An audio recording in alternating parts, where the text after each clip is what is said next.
The Philistines shouted as they met him, and the Spirit of the Lord come upon him mightily. What's going to happen to these men? When the Spirit of the Lord comes upon him, there's no limits to what he can do.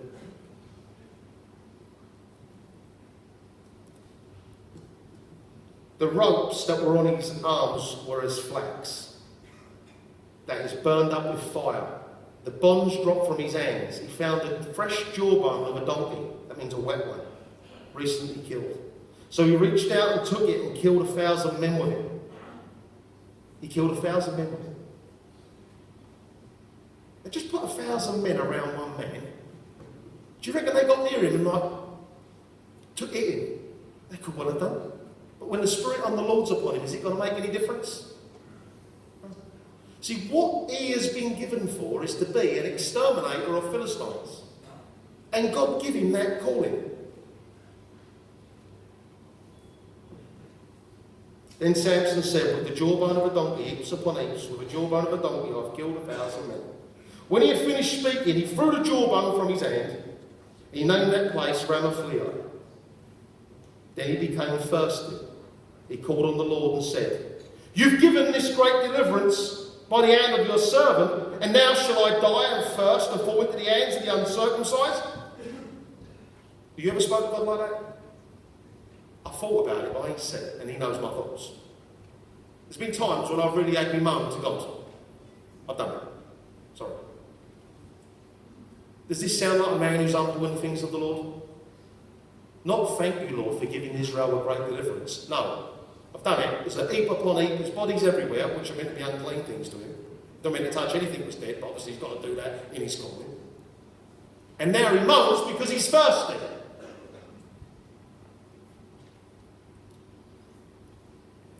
Verse 19, but God split the olive place that is in Lehi, so water came out there. When he drank, his strength returned, he revived. Therefore he named it En-Hakkore, which is in Lehi to that day. So he judged Israel 20 years in the days of the Philistines. Now look, I know we've read a lot of stuff. And the next bit's pretty simple. You'll know how it ends. But in this history of this man's ministry, and he had a great ministry, didn't he? Like, if anyone likes blood and guts, Samson is the apex of it. But do you see anything about him that is to be copied? Read the life of Joseph. Is there things in that to be copied? Yeah. Godly man, never done anything wrong. There's not one bad word spoken about him. Read the life of Job. Went through everything you could imagine. There's not one bad word mentioned about him. There's loads to be copied. Is there one thing in this man's life that you would copy? Do you want an unsaved wife if you're single? Or an unsaved girlfriend? Don't go on mission dating. You want to know what mission dating is? That's where single boys ask an unsaved girl out because they think, oh, witness to her, she gets saved. Yeah, all it is, she's a good looker. I want to swear her. So they go in and become a missionary. But you invite the pictures, kiss, and do things that courting does in the enemy's camp as a missionary. Don't do missionary dating.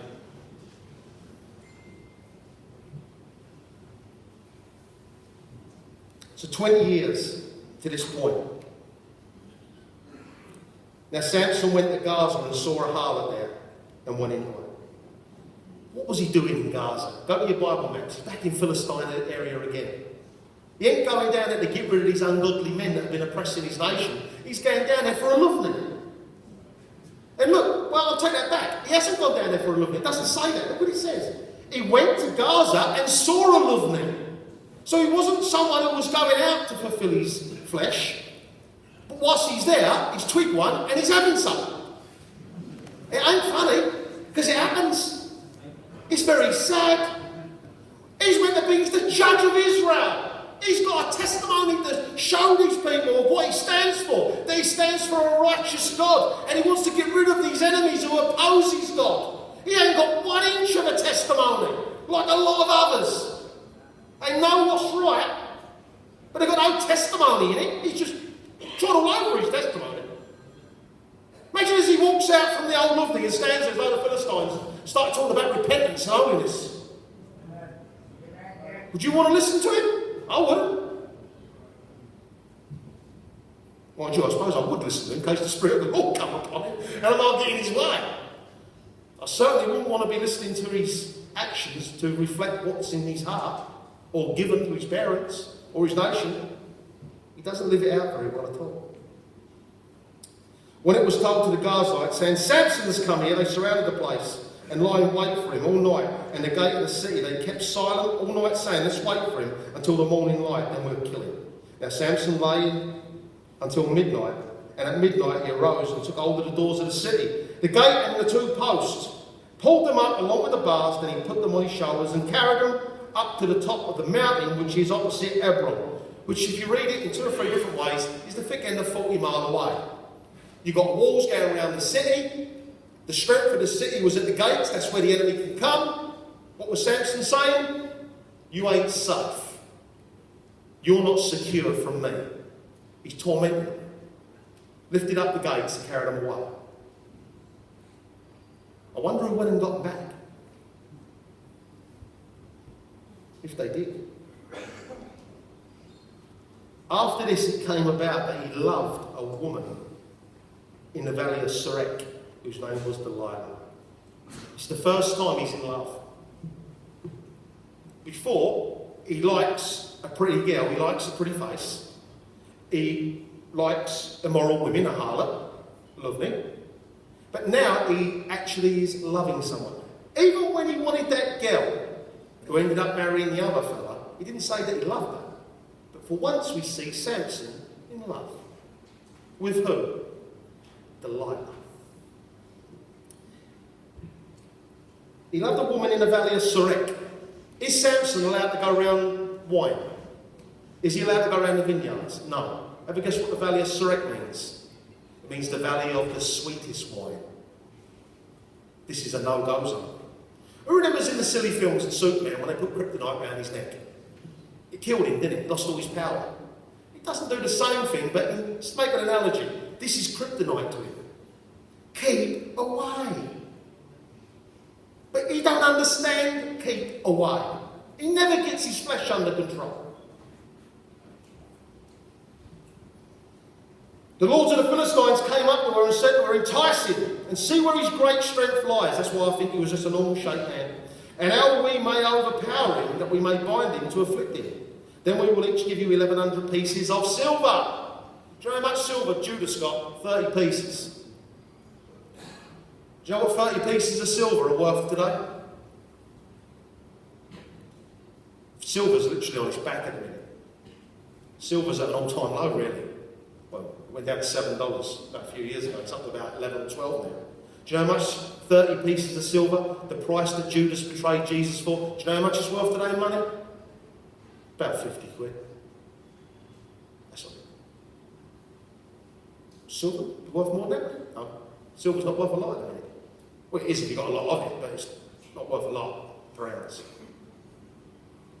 Really, Delilah was the type of woman who would have got behind Judas and said, you are small fry.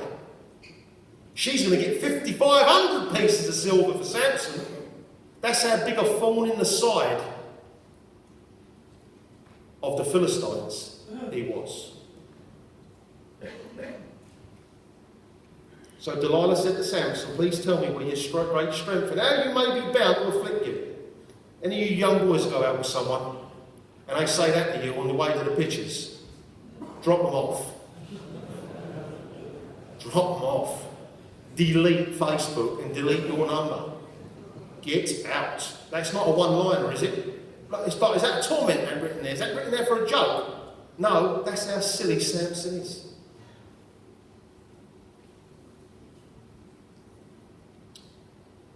Samson said to her, if they bind me with 7 fresh cords that have not been dried, then I will become weak like any other man. See, he knows there's something different about him. Like any other man. No, before you were saved, you were just like any other man. That's all. You wasn't... The fact that you sinned didn't make you wrong. You were born a sinner. What you did was just a result of what was naturally put in you. Psalm 51:5, in my mother's womb, David said I was conceived in sin. We're a natural product of a fallen race. What does Satan want me to be? Just be like any other man. Lay down. Stop standing for what you stand for. Stop living the way you do. Just lay yourself down.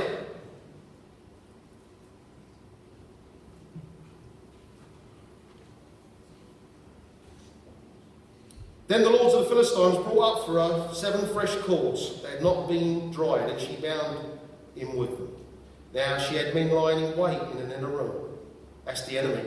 Just the same for us. Not always seen, but always present. And she said to him, the Philistines are upon you, Samson. But she snapped the cords as a string of tow snaps when it touches fire. His strength was not discovered. Then Delilah said to Samson, behold, you've deceived me and told me lies. Now please tell me how you may be bound. He said to her, if they bind me tightly with new ropes, which have not been used, then I'll become as weak like any other man.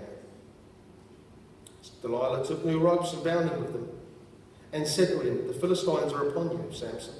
For the men were lying in wait in an inner room, but he snapped the ropes from his arms like a thread. Then Delilah said to Samson, up to now you've deceived me, told me lies. Tell me now you may be bound. He said to her, if you weave the 7 locks of my hair with the web, he's getting closer now, and fasten it with a pin, then I'll become as weak like any other man. So while he slept, Delilah took 7 locks of his hair, wove them into the web, and she fastened it with a pin and said to him, the Philistines are upon you, Samson. But he awoke from his sleep and pulled out the pin and the loom and the web.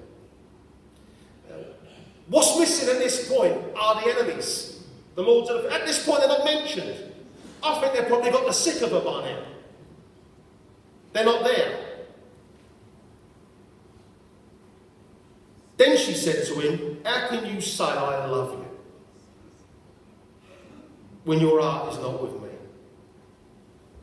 You have deceived me these 3 times and have not told me where your great strength is. And the sad thing is, right, that he loves her. What a div. See, what's resting upon Samson's shoulders? A position of a judge of Israel. That's what's on his shoulders. If I choose to be a fool for my own fleshly needs that I'm not willing to crucify and consider dead, what comes off the back of that? Is it just me and my family? No, it's also what God has given me. You bring it all into the mix. See, it's not just about me and you no more. It's about the others that are watching us. It's the others who are making their decisions on what this God's all about, on whether they should stop their life of gain and all what they see they can get to walk away that we walk. What does it say? It says in Corinthians, you are my letter. You're our letter, Paul said. You're our letter. What does he mean? You're a Bible. They're reading you. We all go, I want the best translation. I don't want it bad and I want the proper one. What translation am I? When you read my life. Translation of you. You want a good one? You don't want rubbish in your head, do you? What do you do when people read you? Is Samson anything to read?